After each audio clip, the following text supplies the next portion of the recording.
Hello, everyone. This is Dr. Lamon Lawhorn, serving as Assistant Director of Bands at North Carolina A&T State University. I want to welcome you to the clinic entitled More Than a Backbeat. I want to bring some of the great minds in HBCU percussion with me because this is quite different across the scale because I wanted to bring in different styles, again, diversity of styles, writing, and techniques in HBCU percussion. So with me today, I have Mr. Tim Greene. I have Mr. Derrick Greene, no relation, and I also have Mr. Elisha Powell. And what I want to do is just have this open forum. We're going to break down some of the things that go on within our respective schools because most people think that, oh, some of the HBCUs, they play the same. But depending on what part of the country you're in, depending on what conference you're in, depending on the background of the instructors, you may be getting different inflections and different ideas that may bring into these drum lines. So starting with Mr. Tim Greene, go ahead and tell us a little bit about yourself.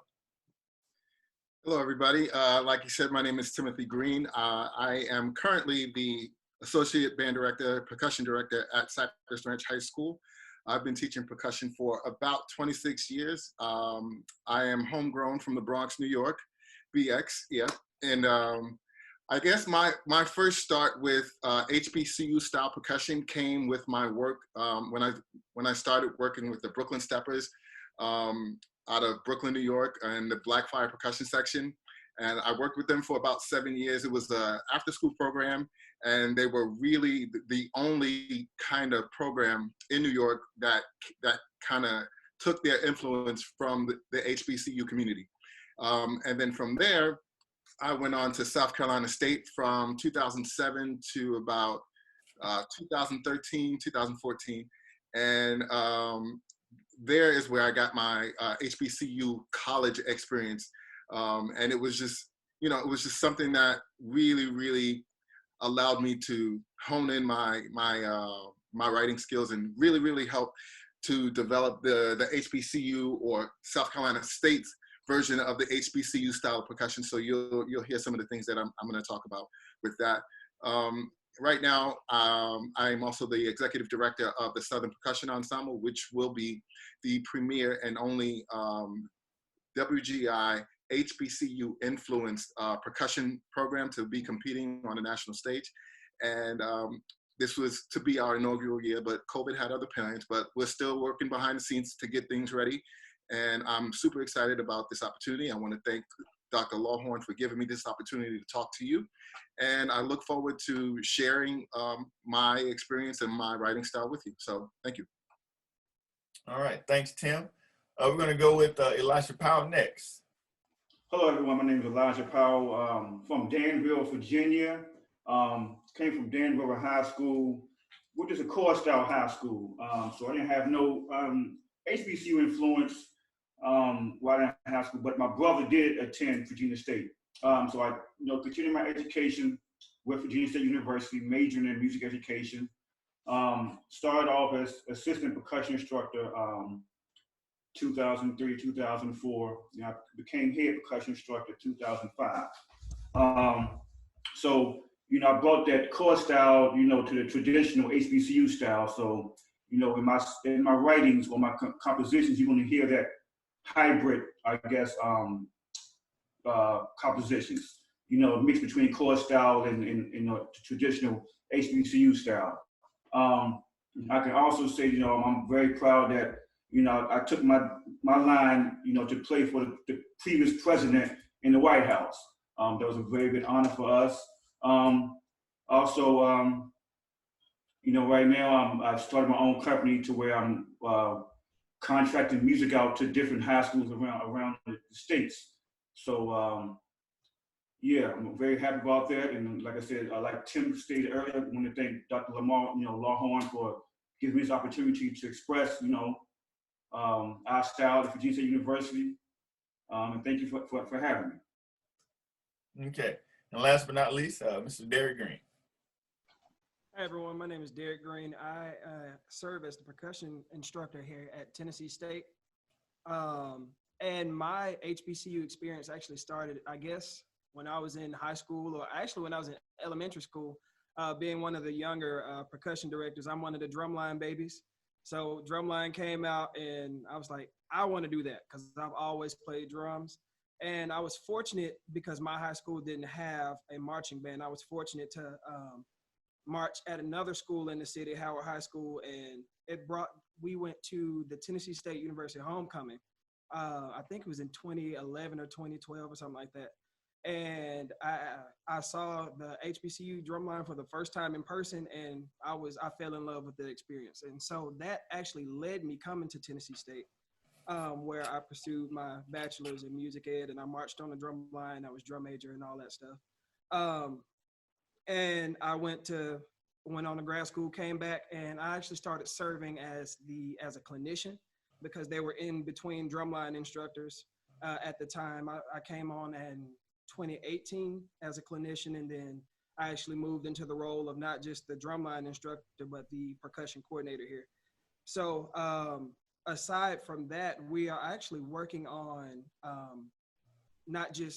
we're working on an album, sorry. We're working on recording all of our cadences just so we can release. Since it's COVID season, we had a lot of stuff coming up, a lot of video projects coming up.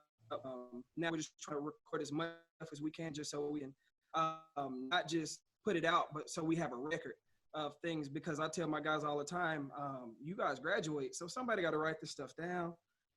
So I'm not calling you in the middle of the night trying to figure out how this snare part went because you graduated 3 years ago.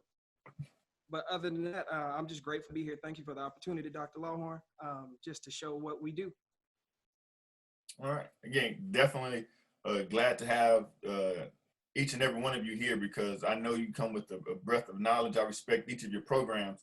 And I brought you all in because there are differences in the HBCU schools. Again, my background, I marched in a core style high school, and then I attended Prairie View A&M University, marched on the drum line, known as the box that was there. And it just opened my eyes to know that I initially thought they were just jamming on 2s and 4s, but it was so much material that was in there that was being played. And so in my position now, I'm thankful that I'm able to blend the two, because the styles at each of our schools are totally different. In North Carolina A&T, it can go from extremely funky to extremely technical. And knowing that I've come between both of the situations, and knowing that the voices within the drum line are just all over the place, being that I have a background in both of those idioms is very, very helpful for me to be able to navigate and write material for the program.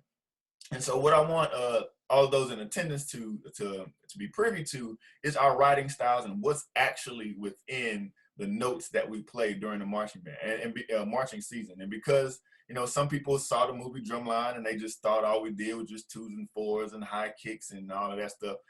We are actually more than a backbeat, hence the title of the clinic. And so what I want to do is have everybody break down in depth and talk in depth about, you know, some of the compositions and some of the parts and things that they've come up with and how it actually fits into the programs at their schools. And so we're going to go into different categories.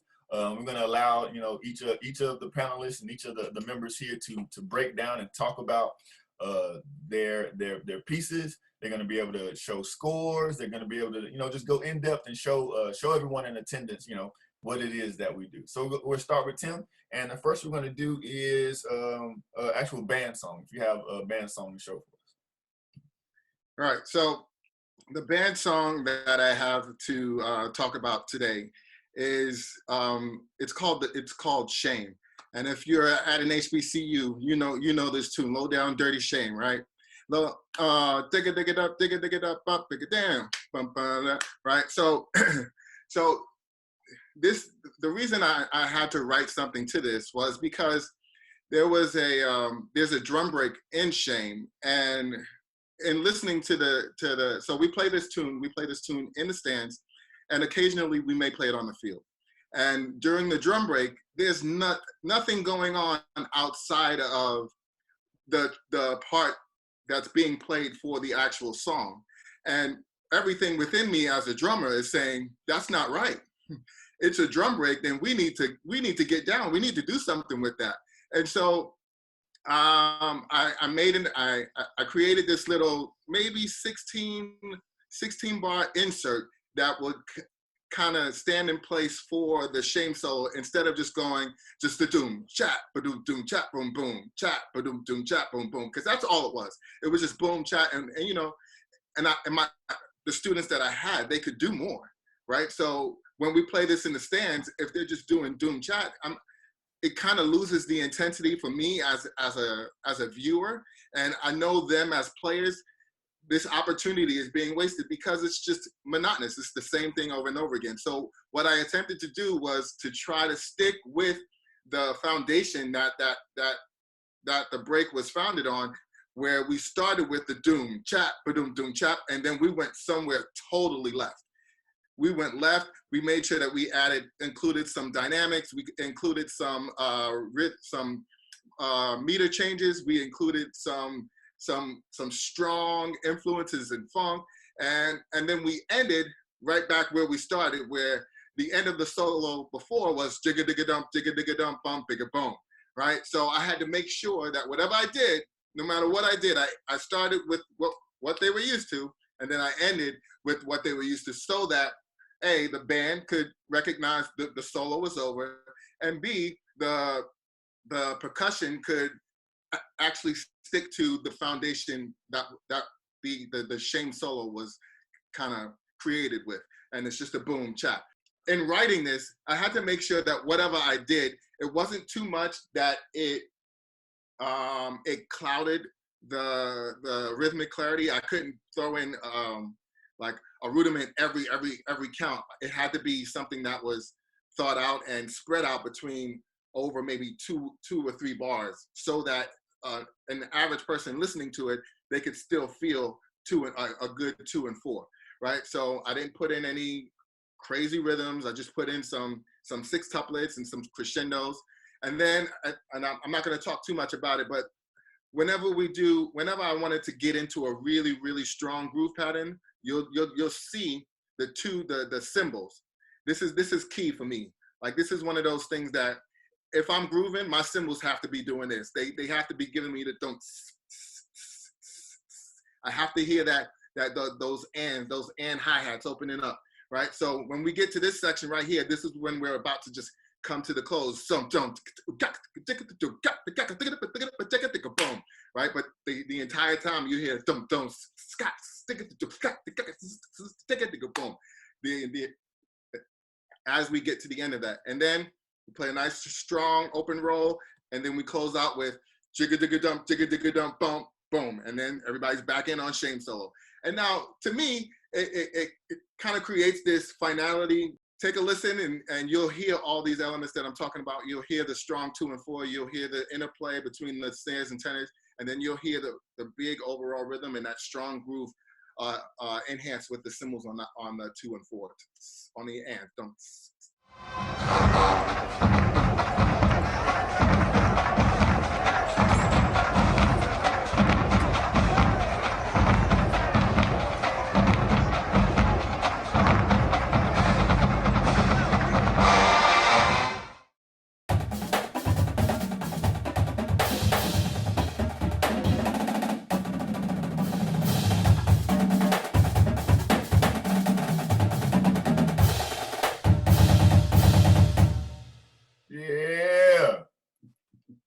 Okay.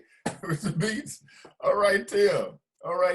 So next, Elijah, opportunity of a band song that you had. All right, so for the band song, we did, it was 2017. We did a song called Love Come Down by Evelyn Champagne King. So with us, I try not to do too much, with the band songs. I try to stay under the radar. For one, we try to stay on beat, what is it, a house beat, a drive, or boom, cap, boom, boom, cap. Just so, everybody stays on time and we marching, we doing different stuff. So I try to stay, below the beat or below the radar. But this particular song, we had a little feature, 32 counts. And I tried, to let loose a little, but not too much, just so people stay on time. So with this one, I took different cadences that I've written over the years and combined this little feature. What's nothing too spectacular, but it was something for the guys to, you know, have a little fun, you know, express themselves. Because like I said before, with the band songs, we don't do too much. We just keep, you know, what you might hear on the radio, but we keep that straight drive. So it's so this was the feature that you brought in here. There's nothing too spectacular, but it's going to showcase, you know, what we do here at Virginia State. So here you go, take a listen.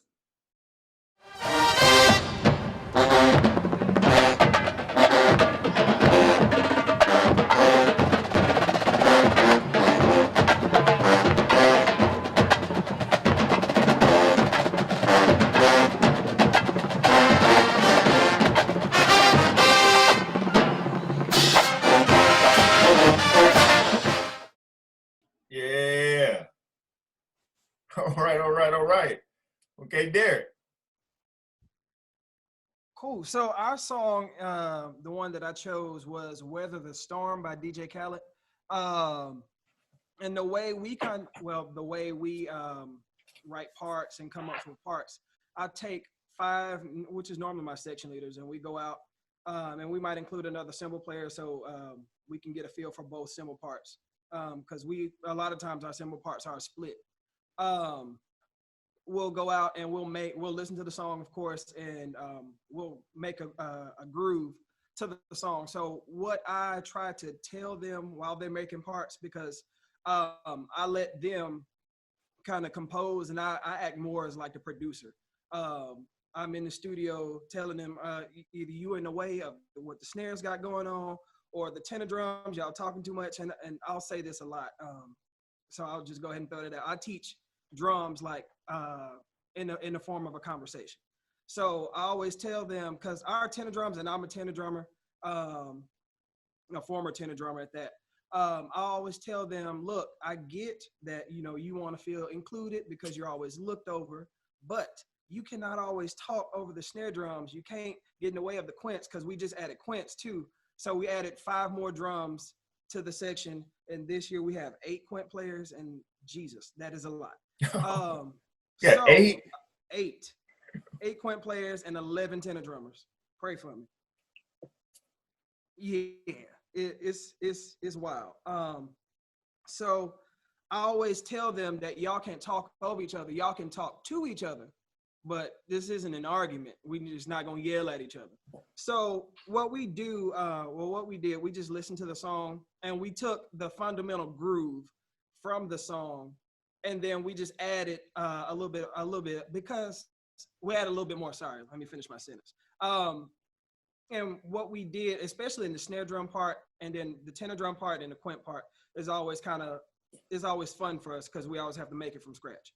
But the bass drum part and some of the hi-hat part, because it's hip hop, so they like hi-hats and bass drums.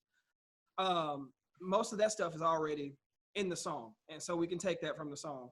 But the snare part, because they like snares on 2 and 4, because, you know, backbeat, I get it. We just added a little bit more material to it. And the quints and the snares, there's actually a drum kick towards in the middle of a phrase. It's like a 2-bar drum kick. And we just go back into the groove. So I'll share my screen and I'll play first the original song, and then I'll play our version of it. So here's the original.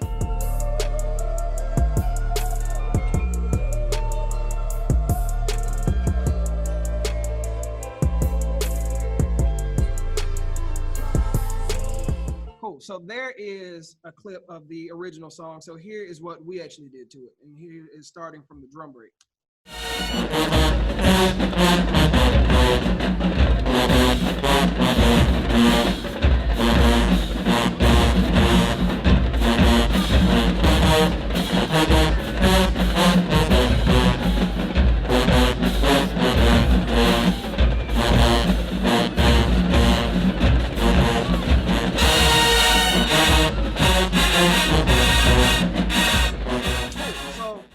That is pretty much how we formulate and how we write our parts.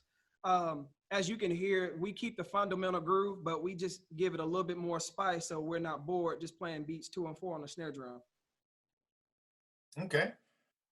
All right. So example I have is it's called we play a melody. So A&T has a lot of theme shows. So this show was like an ode to bands, and we ended the show with the Earth, Wind and Fire medley. And of course, having groove-based material, a lot of times it's just 2s and 4s. And so working with the arranger, Mr. Aaron Campbell, he wrote this big ending, and it was the first time the band just stayed still and played, because it was just a parking blow pretty much. And so this allowed us to like have the freedom to like stretch pretty much, because when we're playing and marching at the same time, we have slings on, so it's kind of tough to play a lot of beats and moving the drum around. So this is the first time that we actually just, you know, got to park and play. And so I'll share my screen so I can break down somewhat of the score. And we're going to start here in the second half of the song. And what I did is a lot of layering. Entrance with the snares, just flam accents. And then this was in the stone. And then thinking it up with the quints. And then came in and actually added a bit more with the first and second tonals. And then we came in, and then the next portion of it was groove-based material, right? So we had to make it pretty heavy. If you see on the snares, we have, instead of just doing 2s and 4s, we had this thing where we call concept 5, where you do 2 soft, 2 loud, and 3 loud. And so you'll hear a bit of this when we're playing, so that it brings a bit more energy to the 2 and 4, so it's just not tick-a-tick-a-tack. Okay, and so then he was able to just give us a full drumline break. And so this is a big unison hit. I tried to make sure that everybody is breaking down these patterns to play as well. And then again, I come back with a bit more layering for the entrances. And this was actually asterisk, because he added like 4 more bars. He was like, hey, I want to just play a little bit longer. So can you play a little bit more for me? Sure, we can add some more notes. Just give us the opportunity. And so this is the Earth, Wind, and Fire. I'll have the score along with you so that you can read. Earth, Wind, and Fire ending for the Earth, Wind, and Fire medley.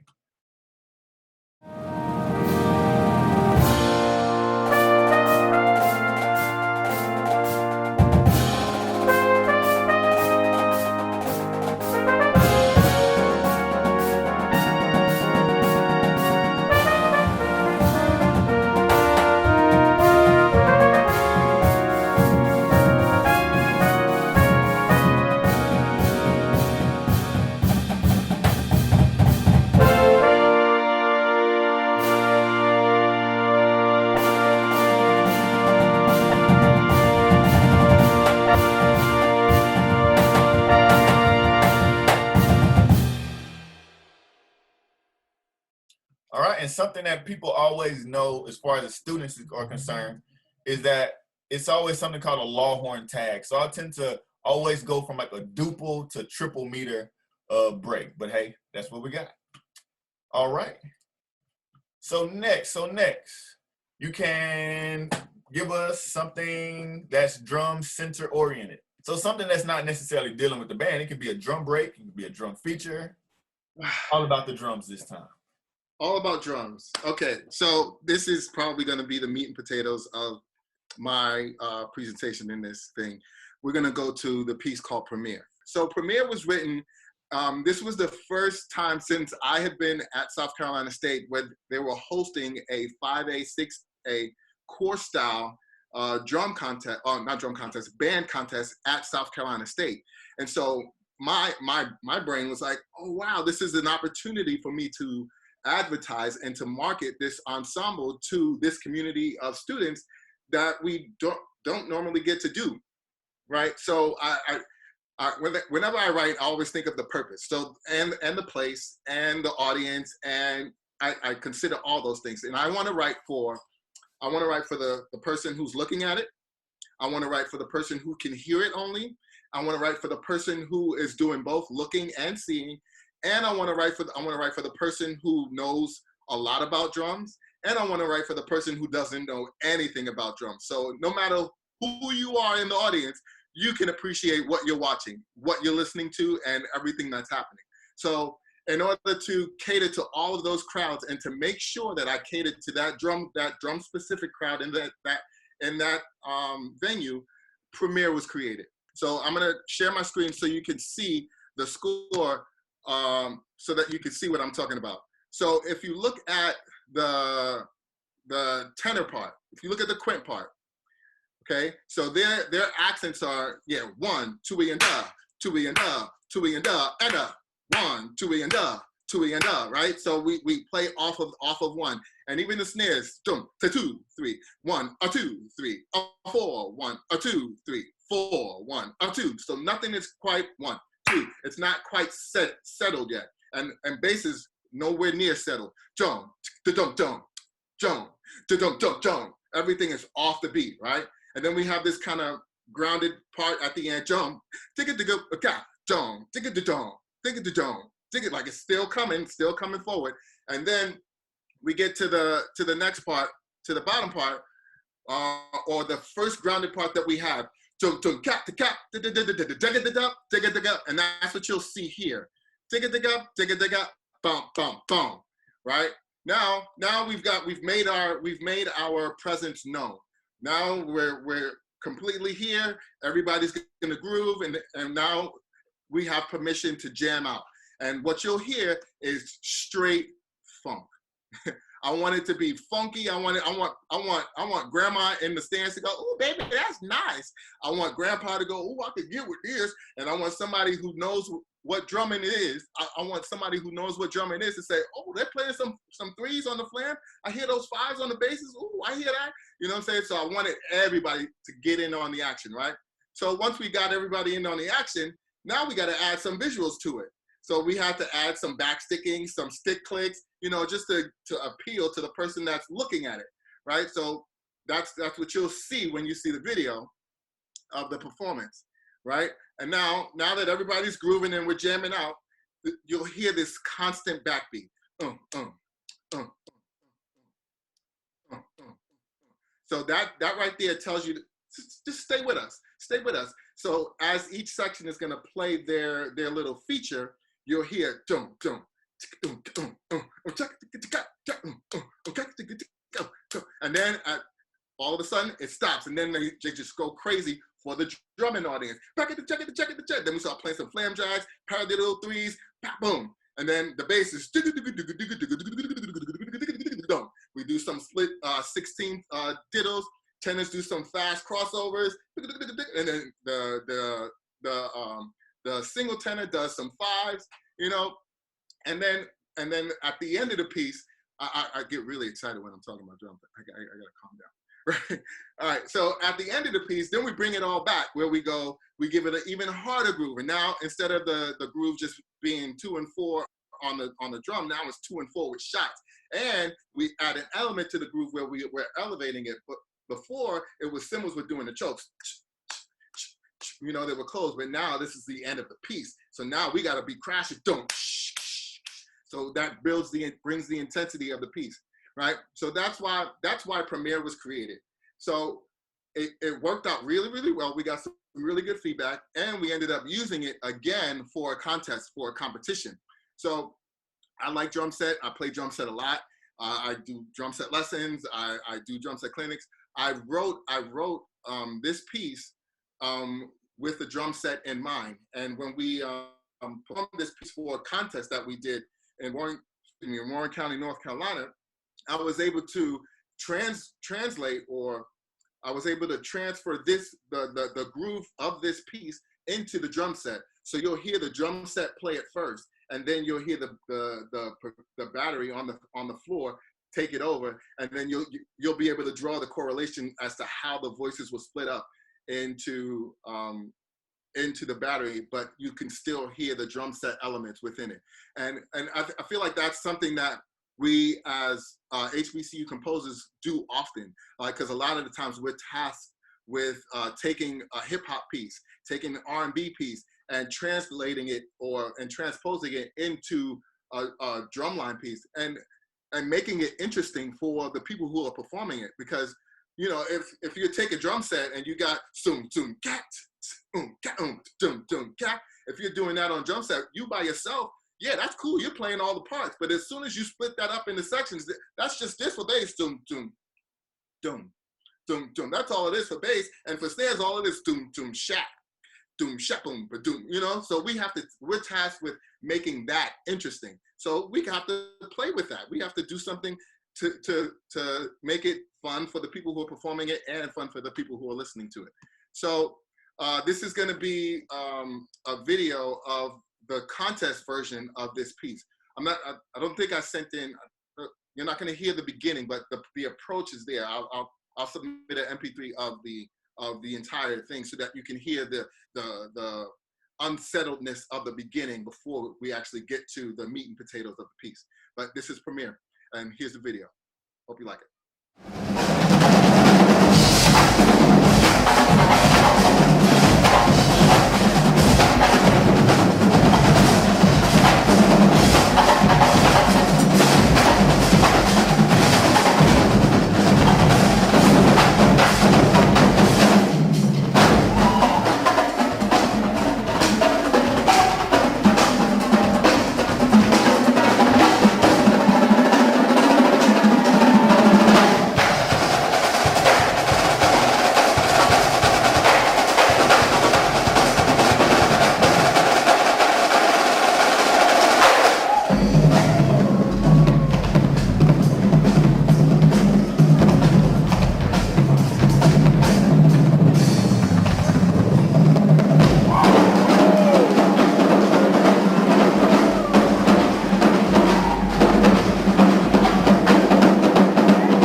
That was fun.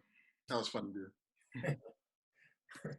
All right, man. Definitely diversity from what you did with just the band playing and certain beats there, and then have an opportunity to just premiere a drum feature for the drumline and just showcase.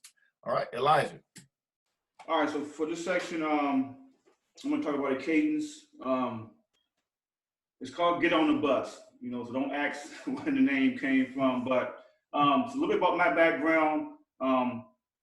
I used to play djembes for West African dance ensemble growing up. So, you know, world rhythms, African beats, salsa, Latin, that was my biggest thing. So, you know, when I started composing, I tried to add that flavor, you know, in my compositions. But this cadence, Get on the Bus, actually, I wrote it in '97, my sophomore year in school.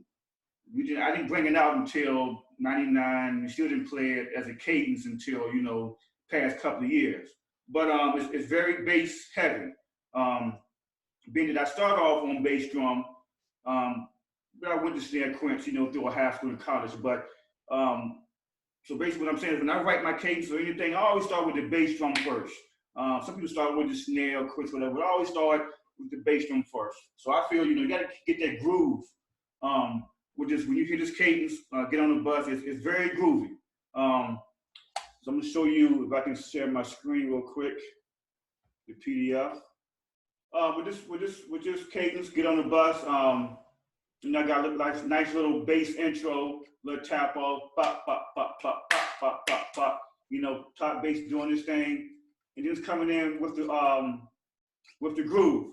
Boom, boom, boom, boom, boom, pop, boom, boom, boom, boom, pop. And then I got the snares doing a little rim action, you know, rim and head, and the quints, pop, pop, pop, pop, pop, pop, pop, pop. They on the offbeat of what the basses are doing. But it's something simple, but it's groovy, you know. So, you know, with this cadence, you don't want to do too much. You know, I want to stay, you know, like I say, stay on the radar, but give, you know, the listeners something to groove to, something the band can watch to, you know, the drummer's still having fun. All right, so here's the audio of it.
like something got off on my end.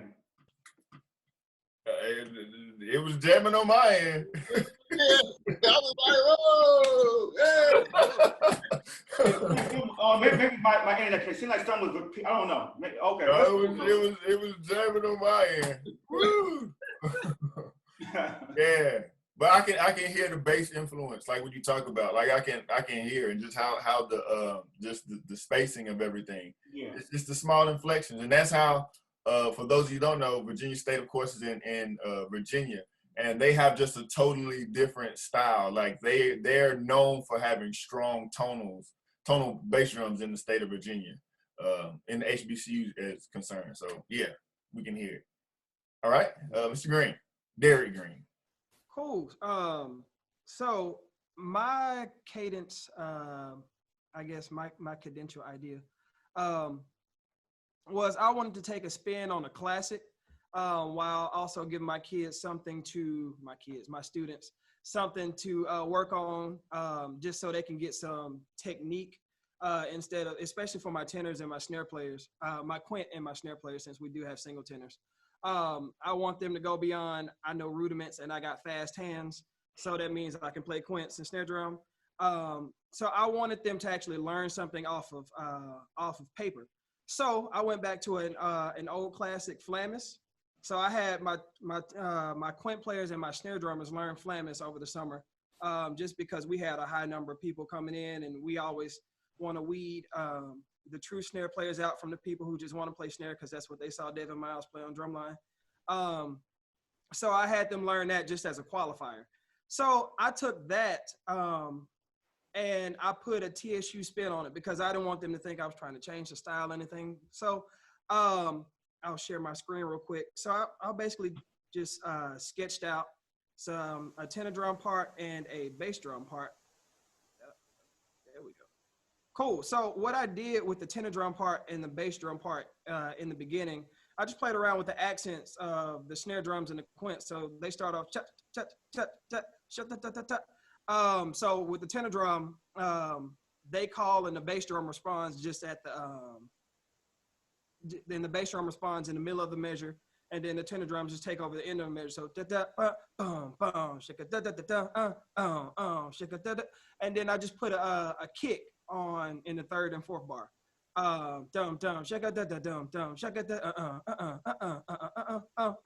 And what I took that from actually was one of my favorite shows growing up, The Proud Family, if any of y'all are familiar with that.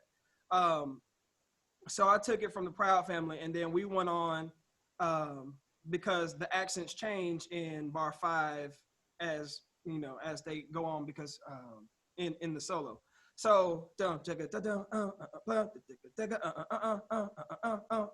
and what I was thinking when I was composing this, I didn't want them to get in the way of the tenor drum, of the quints and the snares, because the quints and snares already got a lot going on, and I didn't want to overshadow them, because I was elated that they learned it. So I didn't want to overshadow them, but I did want to put a little seasoning on Flammis. I wanted it to have a groove. I wanted it to stay within the Tennessee State style. So what we did in bar 7, bar 7 and 8, I took a groove from one of our majorette tunes, it's real simple, but I had the cymbals do fusions right there. So we got dum dum, and that's the part where so that's when all those accents come in and we chopping. There's a bunch of beats going on. So yeah, that's pretty much it as far as the compositional style. And I ended it. I changed the ending because I figured it was going to be too much. I actually had a call and response on those paradiddle diddles where the snares and quints have. I had the tenors do the first part of the paradiddle diddle, and the bass drums do the last 2 notes, and that quickly made me regret it. So I just put a rest right there, and had the bass drums build up to that paradiddle diddle, and we all hit on the last beat. So here is an MP3 we actually recorded it. Let's see, here it is.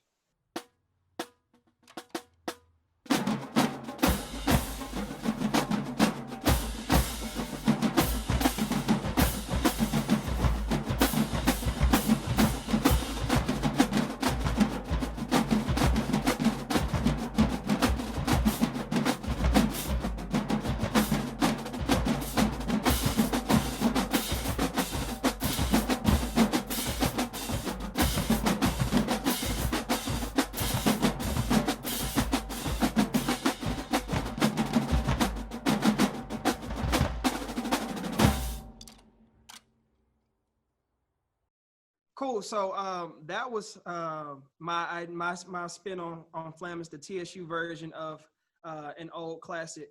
Hope y'all enjoyed it. All right, all right. Well, good folks, this is back to me. My cadential or cadence idea, I'll take that from there, cadential idea, is a cadence called stank. All right, so stank, like what? The idea was just to be as funky as possible because I noticed that Cole still had a lot of really, really hard material and then a lot of show material that, you know, entertaining the crowd, a lot of showmanship, dances and stuff like that. So when I got to A&T, I was trying to say like where do I fit in? Because if you don't know, Harvey Thompson is instructor there and his mind is just, he's crazy. So I was trying to see, you know, where do I fit? How can I put my voicing in? Let me observe and see what's going on. And so I was trying to find and write something that was in the middle of the road. And also, I keep my ear to the streets. And every year there's people always talking about who's the best this and who's the best this. And people made some comments about A&T's tenor section. And so I was like, well, let me see if I can write something that'll highlight the tenor section. And so for people that don't know a lot of HBCU style percussion, when it comes to single tenor, it's conversational based off of from the bass drum and tenor. So it'll go doom, doom, doom, doom, boom, boom, boom, boom. So the rhythms will go back and forth so that you can, it's pretty much a conversation going between those two drums. And so I'll share my screen really quick.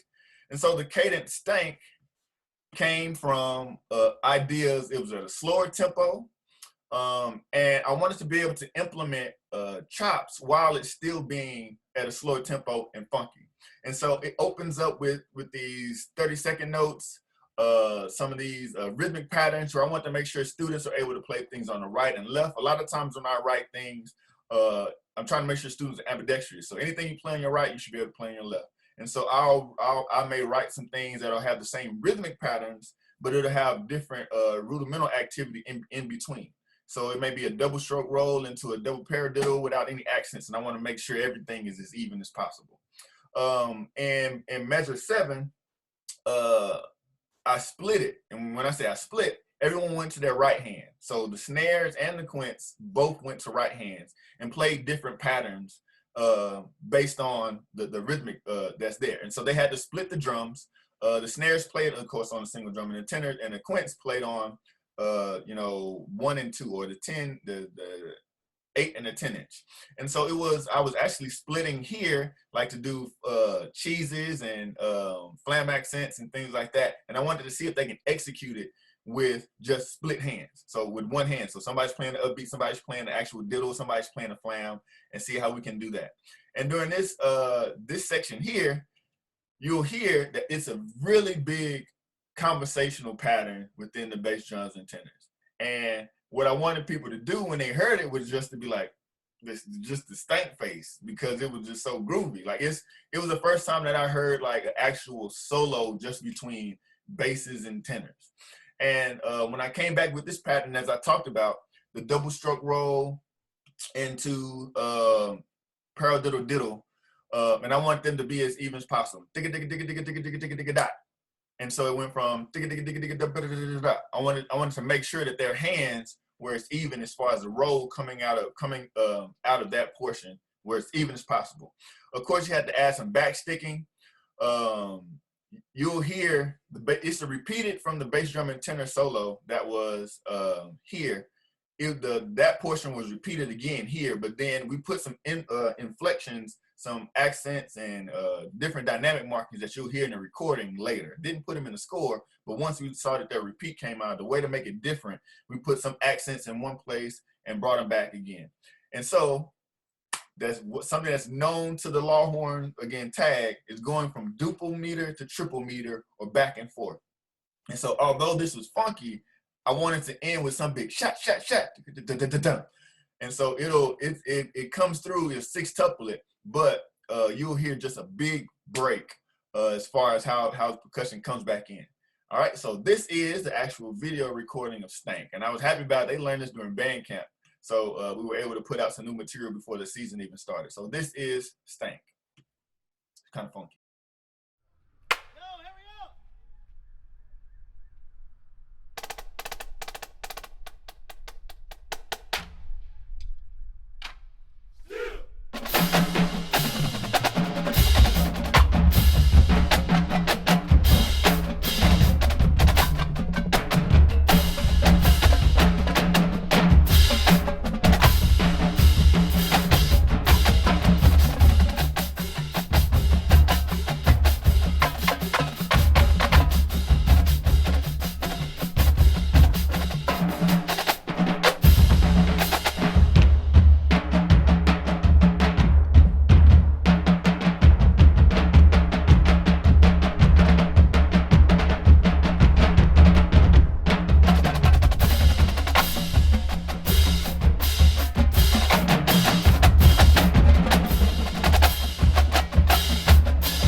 I heard you. I hear you. All right, so that was my take on trying to come up with something that was different than what Coach Steele had been playing before, and how to add, just a little bit variety, of diversity to the book that we had, and just to bring something in that was a little bit funky and had some playing to it. So that was it, gentlemen. We're getting close to the end of our time, but I wanted to give everybody an opportunity to say just something really brief on their takes and ideas on HBCU percussion and how we can push this forward. Go ahead, start with Tim. Well, I think it's vastly important that we mention the HBCU percussion is big on tradition. And I mean, when I say big on tradition, I mean, like they'll fight you over some tradition, big on tradition. One thing that, in coming to South Carolina State, one thing that I'm wholeheartedly, like, I appreciate about them, man, their marching cadences. The marching cadences, I could never duplicate. I could listen to it and I could write something, I could put a spin on it, but there's something about that HBCU marching cadence that just hits your soul right. It just makes you feel good about moving your feet, so I want to make sure that even as we're talking about our writing styles and we're talking about our drum corps and core style influences on our techniques and writing approaches, we appreciate the tradition and the simplicity of the marching cadences that are created in our prospective HBCUs. Because I mean, to this day, if I hear it, I'm moving my feet just because it has this grounded kind of drive that is undeniable. And I feel like as long as we maintain that traditional integrity behind the marching cadences, HBCUs and HBCU percussion will always have this solid foundation. I feel like that's absolutely important for us to talk about and maintain. I want at the same time, I want to make sure that we mention that evolution is inevitable, right? Evolution is inevitable. And it's the responsibility of every single generation to have an impact on society. So while we're sticking true to our traditions, let's make sure that we're not just shutting out anything else that's slightly different. Like, I feel like sometimes we get a little bit grounded in our tradition that we just, there's tunnel vision happening. And as long as we do that, there's no room for growth. And I feel like if we don't grow, we don't grow. And if we don't grow, we're not getting any better. We're not pushing the envelope. And I always want to make sure because I feel like I'm going to end up at another HBCU at some point in my life. You know, I'm not marketing myself right now, but I'm just saying, I think that that's going to happen in the near future. But I want to make sure that like growth is a part of the vision, right? It has to be in order for us to achieve greatness on any level. So that's my spiel on moving HBCU percussion forward. And I thank you for this opportunity to talk. And thank you for Derrick Greene, Elisha Powell, for being part of this discussion. I loved your pieces, and yeah, this was cool. Sorry, Elijah, go ahead. You muted.